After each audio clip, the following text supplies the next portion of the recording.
ver aves volar, sabes que sentí. Sol en el cielo, sabes que sentí. Brisa que acaricia, sabes que sentí. It's a new dawn, it's a new day, it's a new life para mí. Y me siento bien.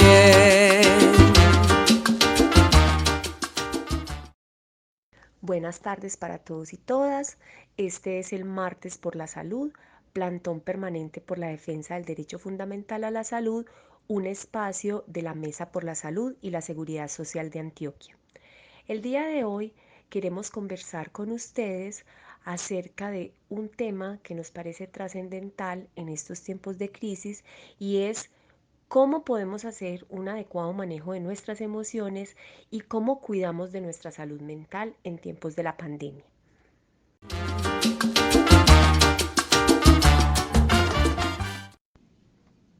Para continuar con nuestro tema sobre la salud mental, nuestra compañera Piedad nos comparte una entrevista con Julio Córdoba. Él es psicólogo de la Universidad de Antioquia, especialista en pedagogía para el desarrollo autónomo de la Universidad Nacional Abierta y a Distancia y ha sido docente de varias universidades de Medellín desde hace 27 años. Escuchemos lo que tienen para contarnos.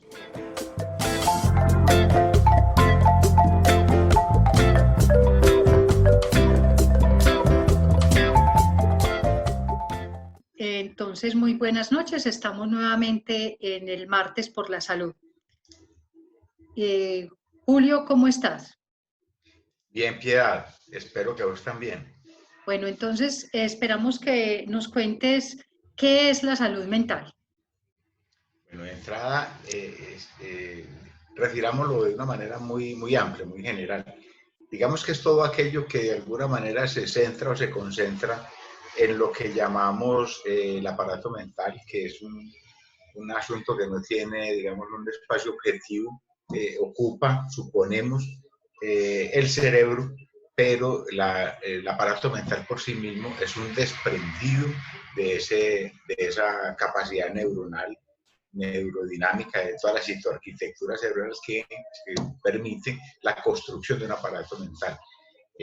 Al mismo tiempo que se construye y se reconstruye parcialmente la organización neuronal, pero se mueve en un terreno, digámoslo así, que está permanentemente movido, sacudido por la vida del sujeto desde que, digamos, se construye la primera célula entre la pareja que la construye. Y este problema de salud mental en este momento está acosando a la población mundial, esté donde esté, pero América Latina tiene y algunos otros lugares, Asia y África también, tienen un grave problema, y es que además de padecer problemas de salud mental que no tienen que ver con, digámoslo así, la articulación causal de tipo corporal, o sea, no es el daño de órganos y tejidos internos el que genera la salud mental en general en la población latinoamericana. Las alteraciones en salud mental de nuestros pueblos está fundamentalmente adherida a problemas de carácter económico, social, cultural y político. Y eso es, digamos, un asunto mayor. Los teóricos nuestros en América Latina han definido precisamente que tenemos una labor, todos los que trabajamos en el mundo del exilio, y es que tenemos que dejar de patologizar todo lo que nos llega, porque no todo proviene de esta causación orgánica, que es más bien lo otro, ¿no? Más de lo otro, más de lo de la afuera, que condiciona el deterioro del aparato mental de las personas y contribuye además al deterioro de porciones corporales, más en esa vía. Entonces, para enfrentar eso tendríamos que tener una infraestructura sanitaria a todo nivel y a todo lujo. Todo lujo me quiero decir es con todos los insumos necesarios para que quienes operen ahí tengan todas las garantías de enfrentar una situación como la que está trabajándose ahora, que es de una enorme capacidad de multiplicación de un lado y de una afectación a todo nivel, porque pareciera que tiene que ver con todos los órganos, deteriora rápidamente una cantidad de órganos vitales. Esas personas tienen que tener la suficiente protección y el blindaje que les permita operar con tranquilidad. Porque lo que está pasando ahora también es que nuestros propios clínicos que operan prácticamente con nada están aterrorizados, como la población en general. La población que agrede a nuestro personal sanitario lo hace por terror y por desconocimiento, porque suponen que todos los que están en un hospital están infectados. Pero eso es parte de todo el otro tinglado que es importante, digamos, empezar a visualizar. Es que la gente no tiene con qué resolver asuntos básicos, se está sintiendo desamparado, digámoslo así. No tiene trabajo, no tiene una serie de situaciones de orden existencial simples, sencillos, pero que son vitales para mantenerse vivos. Y además de eso, encima lo estás echando una enfermedad que la puede cargar cualquier persona. Eso aterroriza. Y todavía no hemos visto el impacto de ese nivel de aterrorizamiento que puede tener nuestra población un poco más adelantico, cuando se conciten todos los elementos económicos, sociales, culturales y los efectos concretos de los daños adquiridos a través de la pandemia. Eso va a cobrar y va a cobrar en términos de terror, de desenfreno social, de imposibilidad de contener la rotura que va a generarse muy probablemente en nuestro país. Pues básicamente diríamos eso en torno a qué tiene digamos, el gobierno y digamos que está enfrentando el ministerio. Si usted escucha con cuidado a qué se refiere el ministerio, básicamente lo que se hace en términos biosomáticos, digámoslo así, en términos de aquellas afecciones que pueden sufrir las personas en términos objetivos y orgánicos. Pero lo que se produce después, lo que se está generando en la gente a nivel subjetivo, o sea, desde su aparato mental, son otras cosas muy poderosas que pueden, digamos, echar al traste cualquier tipo de organización y de contención social. Si pudiéramos sugerir algo que nos ayude a avanzar en términos de un sistema de salud que piense en la salud mental como una salud fundamental para el ser humano, ¿qué propondrías? Yo propondría que lo central es devolvernos un poco en la historia, desde los años 70 para acá, cuando se empezó a discutir de la mano de las ciencias sociales, particularmente de la economía, del señor Lalonde, que introduce un concepto en donde rescata de las manos exclusivas de lo biomédico el concepto de salud y enfermedad, y lo coloca en un terreno donde hay otros factores muy importantes que también tienen efecto, tienen impacto, tanto positivo como negativo, sobre el proceso de salud y enfermedad. Y eso es recogido en los años posteriores en una gran declaración que es vigente aún de Alma Ata en el año 78 en Rusia, en una población de la que no recuerdo su nombre, pero en donde se reúnen Naciones Unidas, específicamente la Organización Mundial de la Salud, para tomar unas decisiones que no eran obligantes para los estados desde el punto de vista político, pero sí obligantes desde el punto de vista ético, científico, y entre ellas una que es supremamente valiosa. Hay muchas. Yo diría que obligantes todas, pero digamos, hablemos de dos o tres. Es un derecho humano fundamental, y eso ya va diciendo muchas cosas. Es obligante, eso es un concepto obligante para todo el mundo. La otra es que no es posible que se equilibren y se mejoren los sistemas de salud si los estados no se apersonan de construir, manejar, soportar económica y administrativamente los sistemas de salud. Contrario a eso, sabemos qué pasó. Con Ley 100 se privatizó el servicio de salud, se le da el vuelco de servicio público a negocio para que los privados puedan asumir lo que el Estado estaba haciendo de una manera limitada, pero lo estaba haciendo.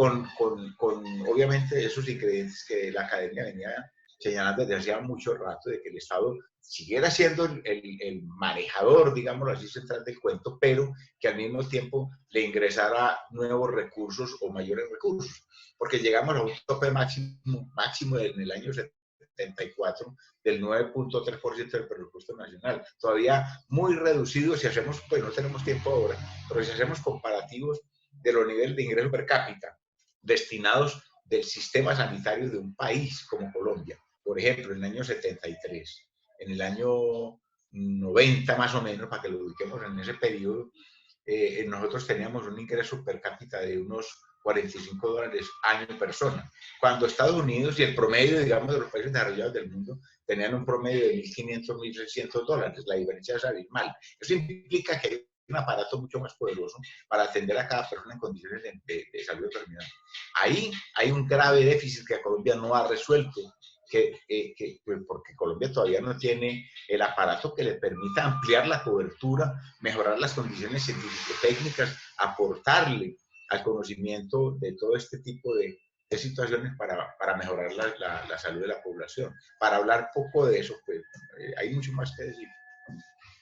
Bueno, Julio, yo te agradezco tu aporte al análisis de qué es la salud mental y por qué en este país sigue siendo un cuello de botella cuando hablamos de salud mental a la luz del sistema de salud que tenemos, un sistema sobre la base de un modelo neoliberal que impide que la salud mental sea parte de un derecho a la salud fundamental.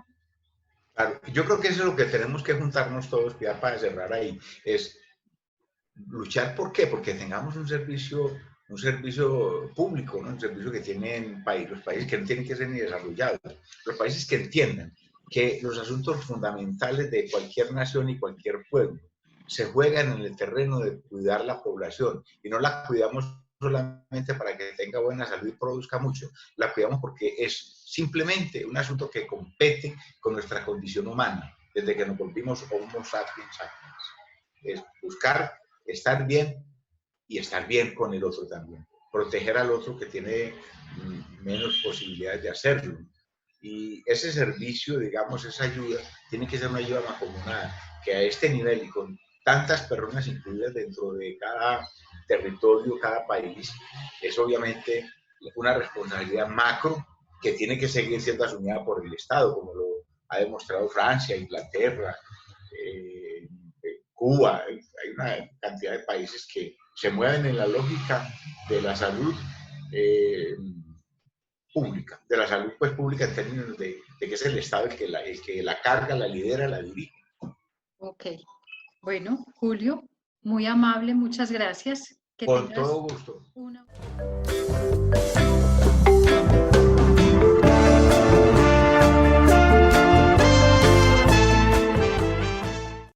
A continuación, nuestra compañera Piedad nos comparte una entrevista realizada con el psicólogo Juan Diego Tobón.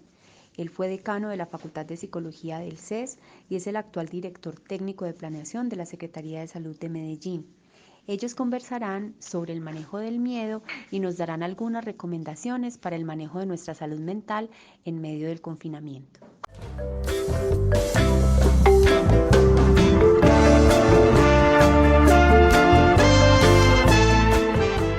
Doctor, muy buenas tardes. Bienvenido al Martes por la Salud. Recuerde que es un escenario en el que reivindicamos la salud como derecho humano fundamental. Es para nosotros un enorme placer contar con su presencia. Doctor Juan Diego, usted como psicólogo, cuéntenos por qué es natural tener miedo y sentir ansiedad ahorita en el momento de la crisis que estamos viviendo por la pandemia. Bueno, Piedad, muchísimas gracias por la invitación. Qué bueno, pues, este espacio. Hay digamos, con esa pregunta que comienzas, pues es claro que todas las situaciones nuevas o las situaciones que nos sacan de control nos generan una respuesta adaptativa, que es la respuesta del miedo. El miedo es natural, el miedo es, digamos, incluso deseable porque nos permite ajustarnos y adaptarnos a los cambios de la realidad. Ese miedo, si se mantiene durante mucho tiempo, se convierte en ansiedad, que digamos ahí es donde empieza a volverse un poco complejo. Una situación como la que estamos viviendo, que es nueva, que es totalmente incontrolable, que no está bajo nuestra decisión saber qué hacer con eso o cómo manejarla en muchas cosas, digamos, como exteriores, pues obviamente nos despierta una reacción de miedo que es muy natural, ¿cierto? ¿Qué vamos a hacer con esto? ¿Cómo vamos a actuar? ¿Cómo responder? Pero como la situación se mantiene en el tiempo, obviamente depende mucho de cada reacción personal. Si eso se mantiene en el tiempo, el miedo, y no se resuelve, digamos, durante el mismo día o durante los días venideros a una situación, pues empieza a generar ansiedad. Digamos que es normal, ya llevamos unas 6 semanas en esto y posiblemente tengamos que pasar por otros momentos más de ajuste. Es normal que tengamos miedo porque nos estamos adaptando todos los días a situaciones que esta pandemia pues obviamente nos implica. Pero además es natural también, aunque obviamente es fundamental buscar ayuda si eso se desborda, es natural que empiece a aparecer una especie de reacción de ansiedad. Es decir, que nos sintamos más cansados de lo natural, que empecemos a tener unas ciertas ideas un poco catastróficas, que estemos más irritables. Lo que sí esperaría, pues yo como psicólogo, es que si esa ansiedad que es derivada de un miedo sostenido, empieza a generar muchas dificultades en las personas, pues ojalá que hagan uso, por ejemplo, de las líneas telefónicas que tiene el municipio, de las redes sociales como un punto de apoyo, porque aunque es natural sentir miedo y es natural hoy sentir ansiedad, pues no es natural, y eso sí es muy claro, que esa ansiedad se desborde y nos saque de control por completo.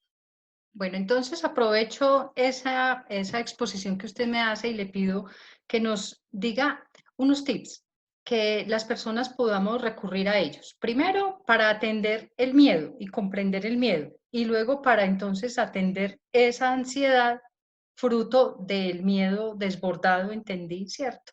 O el miedo cuando va Claro, avanzando. así es, ¿Cómo los exactamente. atendemos? Y entonces ahorita más adelante profundizamos en esa asistencia que desde la administración municipal podemos encontrar.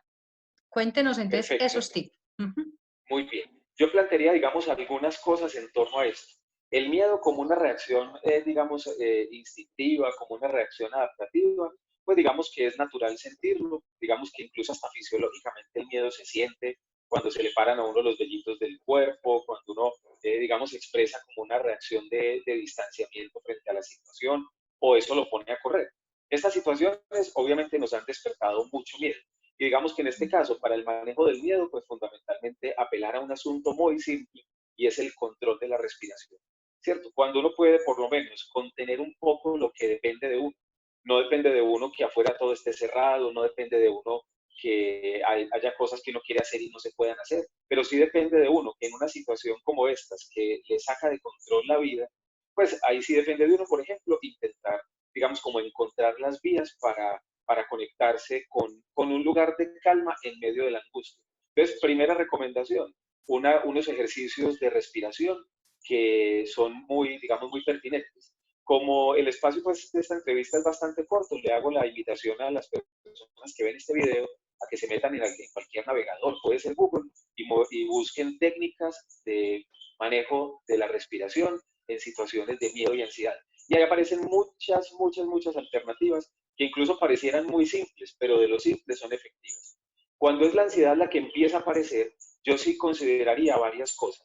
Uno, a través de la respiración, poder empezar a hacer algo de control del pensamiento, de la emoción y de la conducta. De lo único que uno puede hacerse responsable es de uno mismo, de nada más. Es decir, a uno le pueden insultar, le pueden decir cosas de afuera, le pueden pasar cosas muy complicadas, pero lo único que uno puede frente a esa situación hacerse responsable es de la reacción.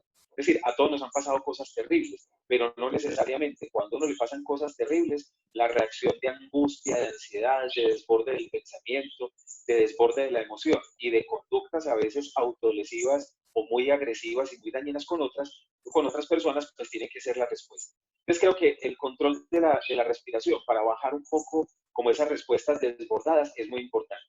Otra cosa que me parece fundamental, si uno está muy ansioso en un momento dado con una situación, intente salir de ella. Es decir, salir de ella está muy angustiado con una llamada que le acaban de hacer, pues suelte el teléfono, prenda el televisor, hable con otra persona que lo tranquilice. Parecieran recomendaciones muy simples, pero a veces son digamos, de lo simple muy potentes. Digamos, como cambiar de actividad. En muchos casos a las personas que van a mi consulta los pongo a hacer un ejercicio que es, por ejemplo, dibujar o escribir, que parecieran cosas también muy del sentido común, pero que ayudan por lo menos a poner la energía en otro lado. Y creo que hay un tip fundamental, cuando esto se empieza a salir de las manos de uno y del control, buscar ayuda. Buscar ayuda no necesariamente implica ir donde un psiquiatra, aunque también en casos extremos habrá que hacerlo. No necesariamente habrá que ir donde un psicólogo o llamar a un psicólogo. Creo que a veces la ayuda puede estar en un amigo, en la persona que uno tiene cerca, en el vecino con el cual uno todavía puede conversar por una ventana. Creo que ahí buscar ayuda es la mejor indicación o el mejor indicador de salud mental y es más potente que cualquier otra situación. Y obviamente, si esto ya se sale de control, pues ya empieza a afectar la realidad de uno mismo y a tener efectos en la relación con los otros, pues ojalá que no dejemos de buscar ayuda. No es fácil, a veces no es, digamos, lo que tenemos pues a primera mano, pero sí es fundamental no quedarnos solos y no quedarnos rumiando ni dando vueltas en una sensación que aunque solo la podemos en parte resolver, a veces sí necesitamos ayuda profesional de otros. Hablando de esas ayudas, ¿qué canales tiene la administración municipal a los que los ciudadanos podamos recurrir en cualquiera de estos momentos? En este momento y desde hace ya muchos años, pero digamos ahora está habilitada 24 horas al día, 7 días a la semana, la línea amiga de la Secretaría de Salud. Ahí hay un grupo de profesionales, incluso se acaba de hacer un convenio con la Universidad de Antioquia a través del Living Lab para tener las 24 horas, un grupo de profesionales, psicólogos y otros profesionales de otras áreas para poder, digamos, identificar y acompañar a las personas que llaman, que se sienten angustiadas, que sienten que el desborde emocional empieza a aparecer. Esa línea amiga tiene pues un número que es el 444-4448 y normalmente está disponible. Incluso la persona que responde tiene posibilidad de responder simultáneamente 4 llamadas, obviamente pues no puede atenderlas todas al tiempo, pero no es un tiempo de espera muy largo el que se da. O si la espera, pues digamos, o si la persona puede esperar un momentico, no, yo sí estoy angustiado, pero llámeme apenas pueda, pues digamos que esa es una alternativa. Entonces, en este momento está habilitada desde la Secretaría de Salud y desde la Alcaldía la línea amiga 444-4448. Si ya son situaciones de desborde mucho más complejo, pues está la línea de atención en emergencias 123, donde está el de 123 salud, 123 social, que también está preparada para eso. Y creo que también lo mismo que ahorita decía con la búsqueda de técnicas para control de la respiración. Buscar en Google, a veces no es tan fácil, pero creo que todos tenemos ahí en algún momento quién nos puede ayudar a buscar líneas de atención psicológica. Y eso hoy, afortunadamente, el Hospital Mental, por ejemplo, la Arquidiócesis de Medellín y un montón de instituciones tienen personal disponible para contener las angustias, para hacer un primer momento de escucha. Yo estoy convencido, y con eso soy recalcitrante, digamos, y muy empático, y es que cuando uno solicita acceso a los servicios en salud, uno tiene que ser también garante de ellos. Es decir, no sirve de mucho que el municipio o el gobierno tenga muchas si nosotros mismos no nos cuidamos. Pero cuando necesitemos que otros nos acompañen, ojalá que lo hagamos. ¿Qué considera usted que no debemos hacer ahorita para cuidar esa salud mental? Ya sabemos qué hacer, ¿cierto? ¿Qué no deberíamos hacer en aras de cuidar nuestra salud mental? Hay varias cosas que pueden ser pertinentes. Una, en medio de todo el caos de información y del mar de información que aparece, ojalá que seamos selectivos con la información. Y selectivos no solamente es desde donde la recibamos, sino también el tiempo que estemos pendientes de ello. Yo creo que pues todos, y voy a poner un ejemplo como el sentido común, frente a una mala noticia, aunque uno necesita saber cosas, por lo menos para estar enterado, para tener algo de información, ¿qué pasaría si uno con una mala noticia estuviera las 24 horas del día disponible y dispuesto a recibir información? No hay aparato psíquico ni estructura psicológica que la aguante.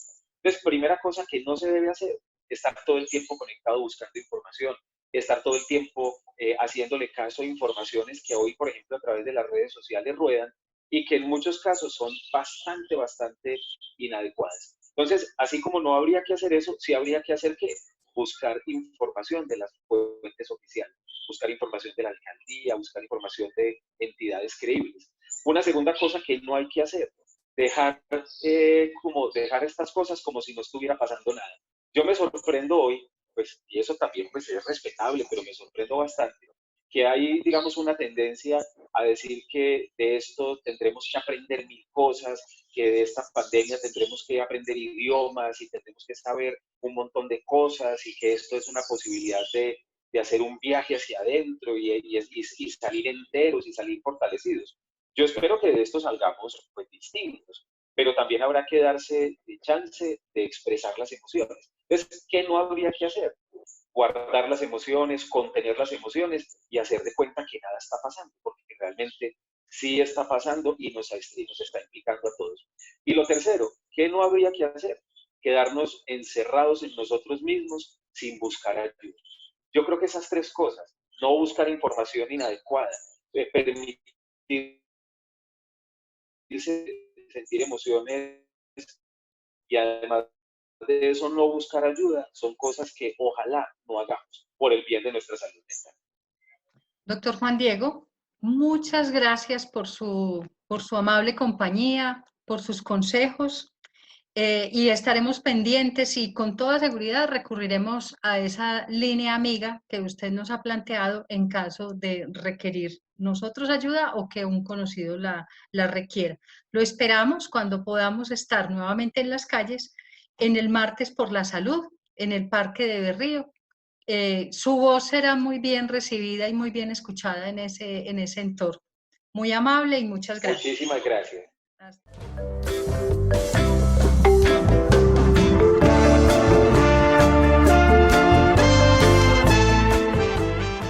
También queremos invitarlos a que visiten la página de Facebook de la Asociación Colombiana de Facultades de Psicología. Allá encontrarán distintos materiales, videos, entrevistas, talleres que podrán ser muy útiles para el cuidado de nuestra salud mental. Especialmente queremos invitarlos a que escuchen los videos de la doctora Diana María Gudelo. Ella es directora del programa de psicología de la Universidad de los Andes y nos habla especialmente sobre la importancia de establecer rutinas en tiempos de cuarentena. Libélulas en el sol, a eso me refiero yo, no es así. Mariposa en diversión, a eso me refiero yo. La página del INDER Medellín nos ofrece un espacio para estar bien activos física y mentalmente desde nuestros hogares. Nos ofrece una serie de actividades para el cuidado de nuestro cuerpo, para recrearnos en familia, para cocinar y disfrutar juntos haciéndolo. También nos ofrece una variada gama de charlas con especialistas en temas como la alimentación saludable, el uso del tiempo libre, el manejo de nuestras emociones, entre otras. Nos dispone toda una serie de libros con los cuales podemos aprender. Nos lleva al link donde la UNESCO ha abierto para todos su biblioteca digital. Nos permite explorar el arte y la cultura a través de visitas guiadas a distintos museos, como el Museo de Botero en Bogotá o el Museo Británico en Londres, el Museo del Vaticano en Roma, entre otros.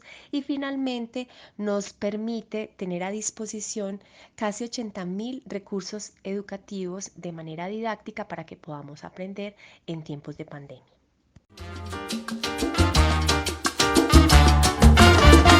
Peces en el mar, sabes qué sentir. El Ministerio de Salud y Protección Social también pone a nuestra disposición una línea nacional en caso de que necesitemos ayuda con nuestras emociones.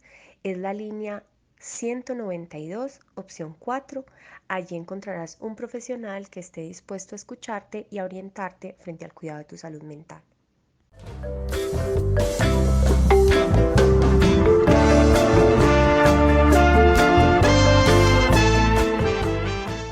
Y bueno, más allá de toda esta oferta institucional, nosotros como mesa queremos hacerles una invitación muy especial para el uso del tiempo libre y para el cuidado de nuestra salud mental, y es a que nos aproximemos cada vez más al contacto con la tierra. En esta cuarentena nos hemos dado cuenta de la importancia que es tener a nuestra disposición alimentos saludables. Tenemos que mirar otras formas de producción y otras formas de consumo que nos permitan avanzar en pequeños proyectos de autonomía y de soberanía alimentaria. Una soberanía que se hace indispensable en tiempos de esta emergencia económica y social frente a la crisis del capitalismo.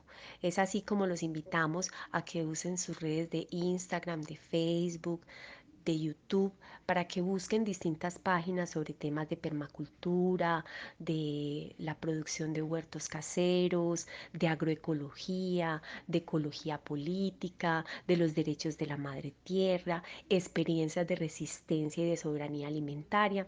Es decir, hay un número de páginas que nos pueden servir para alimentar esta esperanza y para alimentar esta resistencia, para que podamos hacerle frente a esta gran crisis mundial y para que podamos construir ese otro mundo posible que todos y todas queremos.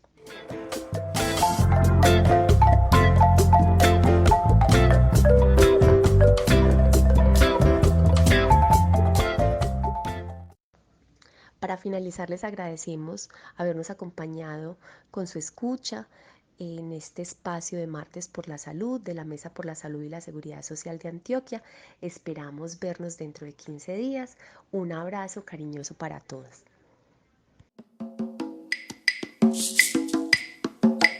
Ver aves volar, sabes que sentí.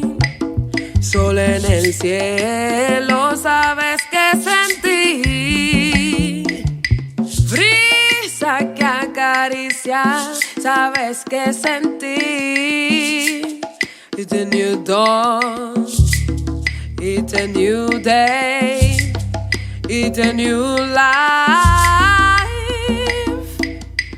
para mí. Y me siento bien.